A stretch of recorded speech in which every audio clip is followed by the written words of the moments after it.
హనుమంతుడు పరీక్షిస్తే ఎలా ఉంటుంది? హనుమంతుని నమ్మే ప్రతి భక్తుడు కూడా తన జీవితంలో ఖచ్చితంగా ఒక పరీక్షనైతే ఎదుర్కోవలసిందే. కానీ ఈ పరీక్ష మీరు అనుకుంటున్నట్టుగా మాత్రం అస్సలు ఉండదు. ఇది మీ సంపదను పరీక్షించదు. మీ శక్తిని పరీక్షించదు. ఇది ఖచ్చితంగా మీ హృదయంలోని భక్తిని, మీ విశ్వాసంలోని దృఢత్వాన్ని, స్థిరత్వాన్ని పరీక్షిస్తుంది. అంటే హనుమంతుడు తనని నమ్ముకున్నటువంటి భక్తుడిని జీవితంలో ఒక్కసారైనా పరీక్షిస్తాడు. మరి ఈరోజు నేను మీతో పంచుకోబోయే ఈ కథ ఒక సాధారణ కుటుంబం యొక్క అసాధారణమైనటువంటి అనుభవం. అసలు వారి జీవితంలోకి హనుమాన్జీ ఎలా వచ్చారు, ఎలా పరీక్షించారు, వారిని ఎలా రక్షించారు అనేది మీరు ఇందులో తెలుసుకోవాలి. నమస్కారం భక్తులారా, మీ అందరికీ కూడా జై శ్రీరామ్. మన కథ ప్రారంభమవుతుంది ఒక చిన్న గ్రామంలో. అక్కడ జీవించేవారు రామయ్య అనే ఒక పేద రైతు కుటుంబం. రామయ్యకు ఉన్నటువంటి ఏకైక ఆస్తి ఒక చిన్న ఇల్లు, 2 ఎకరాల పంట పొలం, అపారమైనటువంటి భక్తి, అలాగే హనుమంతుడి పైన అచంచలమైనటువంటి విశ్వాసం. ప్రతిరోజు ఉదయం 4 గంటలకే లేచి స్నానం చేసి హనుమాన్ చాలీసాను పారాయణం చేయకపోతే అతనికి రోజు కూడా గడిచేది కాదు. ఎలాంటి పని కూడా మొదలు పెట్టేవాడు కాదు. అతని భార్య లక్ష్మి కూడా అంతే, పరమ భక్తురాలు. వారి ఇంట్లో హనుమంతుని యొక్క విగ్రహం ముందు ఎప్పుడూ దీపం వెలుగుతూనే ఉండేది. అంటే వారు నిత్యం తనని పూజిస్తూ ఉండేవారు. కానీ జీవితం వారిని పరీక్షించడం మొదలుపెట్టింది. 1 సంవత్సరం పాటు వారి యొక్క పంటలు పూర్తిగా నాశనమయ్యాయి. వర్షాలు లేవు. భూమి కూడా కరువుతో బీటలు వారింది. విపరీతమైనటువంటి అప్పులు. పక్కింటి వారు సలహా ఇచ్చారు, ఏ రామయ్య, ఈ భక్తి పూజలు అన్నీ కూడా వదిలేసి ముందుగా పని మీద ఏదైనా దృష్టి పెట్టవయ్యా. ఈ దేవుళ్ళెవరూ కూడా నీ కడుపు నింపరయ్యా. శ్రమ, కష్టం మాత్రమే కడుపు నింపుతుంది అలా అనేవారు. కానీ రామయ్య చెప్పేవాడు, ఏవండి, ఆ హనుమంతుడు నా కడుపు నింపకపోవచ్చు, కానీ ఖచ్చితంగా నన్ను సంతోషంగా ఉంచుతారు. ఆ నిండుదనం నాకు ఖచ్చితంగా సరిపోతుంది. ఇక ఆ రోజు రాత్రి రామయ్య కన్నీళ్లతో ప్రార్థించాడు, స్వామి, నేను మిమ్మల్నే నమ్ముకున్నాను. నాకు సంపదలొద్దు, సుఖాలు వద్దు. మీ పాదాలపైన నమ్మకం, అది కోల్పోకుండా నాకు శక్తినివ్వండి. ఇక తెల్లవారుజామున ఒక అద్భుతం జరిగింది. ఆ రోజు ఉదయం రామయ్య యొక్క ఇంటి గుమ్మల్లో ఒక వృద్ధుడైతే నిలబడ్డాడు. తను పాత వస్త్రాలతో, కరుకు చర్మంతో, కానీ కళ్ళను చూస్తే మాత్రం ఏదో తెలియని తేజస్సు కనిపిస్తుంది. నాయనా, నాకు ఆకలిగా ఉంది, కొంచెం తినటానికి ఏమైనా ఉంటే ఇస్తావా అని అడిగారతను. ఇక రామయ్య ఇంట్లో ఆ రోజు తినటానికి ఏమీ లేదు. ఏదైనా ఉంది అంటే కేవలం 2 రొట్టెలు మాత్రమే ఉన్నాయి. ఇక తన భార్య లక్ష్మి తన చెవిలో చాలా నెమ్మదిగా చెప్పిద్ది, ఏవండి, ఒకటి మనం తిందాం, ఒకటి ఆయనకిద్దాం, మనకి ఒక్కటి సరిపోతుంది అని. కానీ రామయ్య అన్నాడు, లక్ష్మి, అతిథి దేవో భవ అన్నారు మన పెద్దలు. హనుమాన్ స్వామి తాను సాక్షాత్తు అతిథి రూపంలో కూడా రావచ్చు. తాను ఆకలితో ఉంటే మనమెలా భరిస్తాం? 2 ఆయనకే ఇవ్వు. ఆ వృద్ధుడు ఆశ్చర్యంగా చూశాడు. కానీ నాయనా, అంతా నాకే ఇచ్చేస్తే మీరేం తింటారు? అప్పుడు రామయ్య నవ్వుతూ చెప్పాడు, తాత, మా ఇంట్లో హనుమంతుడు ఉన్నారు. ఆయన ఉన్నంత వరకు మేము కష్టాలు పడితే పడొచ్చు, కానీ ఆకలితో మాత్రం సరిపోవు. ఆయన ఖచ్చితంగా మమ్మల్ని కాపాడుకుంటాడు. మీరు తినండి. ఆ వృద్ధుడు 2 రొట్టెలు తీసుకుని నవ్వుతూ ఒక్కసారిగా అదృశ్యమైపోయాడు. కొన్ని గంటల తరువాత ఊహించని విధంగా ఒక విషయం జరిగింది. రామయ్య పొలంలోకి వెళ్ళాడు. అక్కడే ఓ పెద్ద చెట్టు కింద ఓ కుండ దొరికింది. ఎలా అంటే ఒక లంక బిందె లాంటిది. ఆ కుండలో బంగారు నాణేలు. అంతేకాదు, ఆ రోజు సాయంత్రం ఇంకో విషయం. ఒక వ్యాపారి వచ్చి రామయ్య భూమిని తను లీజుకు తీసుకోవాలి అని అడిగాడు.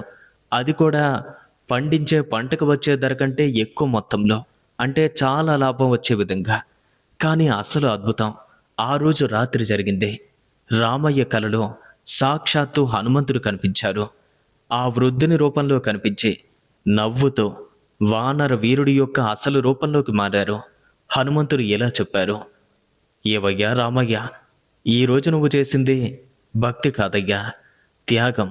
నీ దగ్గర ఏమీ లేనప్పుడు కూడా ఒకరికి దానం ఇచ్చావు. అదే కదా నిజమైన భక్తి. నేను నిన్ను పరీక్షించడానికి రాలేదు, నీ భక్తిని ఈ లోకానికి చాటి చెప్పడానికొచ్చాను. గుర్తుంచుకో, నేను ఎప్పుడూ కూడా 3 రూపాల్లో వస్తాను. సమస్య రూపంలో. అలా ఎందుకొస్తానో తెలుసా? నీ యొక్క అసలు ఓర్పును పరీక్షించడానికి. అపరిచితుడి రూపంలో. ఎందుకో తెలుసా? నీ యొక్క దయ్యను గమనించడానికి. అంటే నువ్వు ఎలా దానం చేస్తావు, కష్టాల్లో కూడా వేరొకరి కష్టాన్ని తెలుసుకుని ఏదైనా ఇవ్వగలుగుతావా అని. ఇక మూడవది, ఆశీర్వాదాల రూపంలో నీ కృతజ్ఞతను అర్థం చేసుకోవటానికి. ఇలా కూడా వస్తూ ఉంటారు. ఇంతటితో ఈ కథ ముగిసిపోయింది. కానీ ఈ కథలో కొన్ని విషయాలైతే మనకు అర్థమవుతాయి. హనుమాన్జీ హనుమాన్జీ మాత్రమే కాదు, భగవంతుడు మనల్ని ఎలా పరీక్షిస్తాడు, 3 విధాలుగా పరీక్షిస్తాడు. నంబర్ 1, కష్ట సమయాల్లో విశ్వాసం, టెస్ట్ ఆఫ్ ఫెయిత్. సంపద పోయినప్పుడు, అనారోగ్యం వచ్చినప్పుడు, ఏదైనా ప్రమాదం సంభవించినప్పుడు, అప్పుడు మాత్రమే ఎందుకు వస్తారు? ఎందుకంటే ఆ సమయంలో మీరు భగవంతుని నిందిస్తారా, లేదా మరింతగా నమ్మి అతని దగ్గరికి వెళ్తారా? ఇదే కదా నిజమైన పరీక్ష. ఇంకా రెండో విషయానికి వస్తే, అన్నీ ఉన్నప్పుడు వినయం, టెస్ట్ ఆఫ్ హ్యూమిలిటీ. డబ్బు వచ్చినప్పుడు, సుఖాలు వచ్చినప్పుడు, సంపదలు, ఐశ్వర్యం వచ్చినప్పుడు, అలాగే మీకు మంచి పేరు, అలాగే గౌరవం, కీర్తి ఉన్నప్పుడు, మీరు అలాంటప్పుడు ఏం చేస్తారు అని కూడా గమనిస్తాడు. స్వామిని మర్చిపోతారా, లేదా నాకు ఇంత భోగభాగ్యాలు ఇచ్చాడు అని కృతజ్ఞతను తెలుపుతారా? దీన్ని కూడా పరీక్షిస్తారు. అదే నిజమైనటువంటి భక్తి. అంటే మీ భక్తిని ఈ విధంగా కూడా ఆయన పరీక్షిస్తారు. ఇక మూడవది, ఇతరుల పట్ల దయ. మీ దగ్గర తక్కువ ఉందా, ఎక్కువ ఉందా అన్నది విషయమైతే కాదు. మీరు మీ దగ్గర ఏదైనా ఉంటే ఇతరులతో పంచుకుంటారా, లేదా మీరు కూడా స్వార్థపరులవుతారా? ఈ విషయాన్ని కూడా ఆ భగవంతుడు ఖచ్చితంగా గమనిస్తాడు. మిమ్మల్ని ఆ విధంగా పరీక్షిస్తాడు. అసలు వీడికి ఇంత సంపదిచ్చాను, లేదా వీడు కష్టాల్లో ఉన్నాడు, ఇప్పుడు కూడా వీడు సాటివాడికి సాయం చేస్తాడా లేదా? ఇలాంటి విషయాన్ని భగవంతుడు ఖచ్చితంగా పరీక్షించే తీరుతాడు. నిజమైనటువంటి సేవ, అది మాత్రమే నిజమైన భక్తిగా మార్పు చెందుతుంది. అయితే హనుమంతుడు చూస్తారు, మీరు ఎన్ని రకాలుగా పూజలు చేస్తున్నారు, ఎంత ప్రార్థిస్తున్నారు కాదు, మీరు ఎంత భక్తి శ్రద్ధలతో చేస్తున్నారు అనేది ముఖ్యం.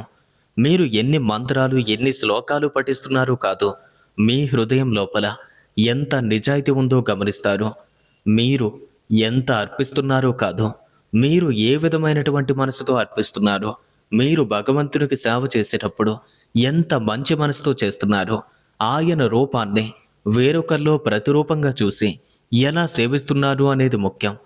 భక్తులారా, హనుమంతుడి పరీక్ష భయపెట్టడానికి కాదు, మనల్ని బలోపేతం చేయటానికి. ప్రతి సమస్య కూడా ఒక పాఠం, ప్రతి కష్టం కూడా ఒక శిక్షణ, ప్రతి పరీక్ష కూడా మీ జీవితానికి ఖచ్చితంగా ఓ అవకాశం. ఈ రోజు నుండి గుర్తుంచుకోండి, కష్టాలు వచ్చినప్పుడు ఇది ఆ భగవంతుడు నాకు ఇచ్చినటువంటి ఓ పరీక్ష మాత్రమే, నా శక్తిని దీని ద్వారా పెంచుతున్నాడు అనుకోండి. రెండవది, సహాయం కావలసినప్పుడు జై శ్రీరామ్, జై హనుమాన్ అని అచంచలమైనటువంటి విశ్వాసంతో హృదయపూర్వకంగా ఆ స్వామివారిని ప్రార్థించండి. ఇక మూడవది, మీకు మేలు లేదా మంచి జరిగినప్పుడు ఇదంతా కూడా ఆ భగవంతుని వల్లే నాకు వచ్చింది అని ఖచ్చితంగా గుర్తుంచుకోండి. ఎవరికీ చెప్పనవసరం లేదు, మీ మనసుకు తెలిస్తే సరిపోతుంది. మీకు మీరుగా ప్రతిజ్ఞ చేసుకోండి, స్వామి, మీరు ఎలాంటి పరీక్షలు పెట్టినా నేను మీ పాదాలను వదిలే ప్రసక్తే లేదు. నేను మీ పేరును మరవను, మీ శక్తిని ఎప్పుడూ నమ్ముతూనే ఉంటాను. ఇది ఈ కథ యొక్క అసలు ఉద్దేశం. మరి ఈ వీడియో కనుక మీకు నచ్చినట్టయితే లైక్ చేయండి, షేర్ చేయండి. ఇలాంటి మరిన్ని ఆధ్యాత్మిక బోధనల కోసం ఇప్పుడే మన ఛానల్ను సబ్స్క్రైబ్ చేసుకోండి.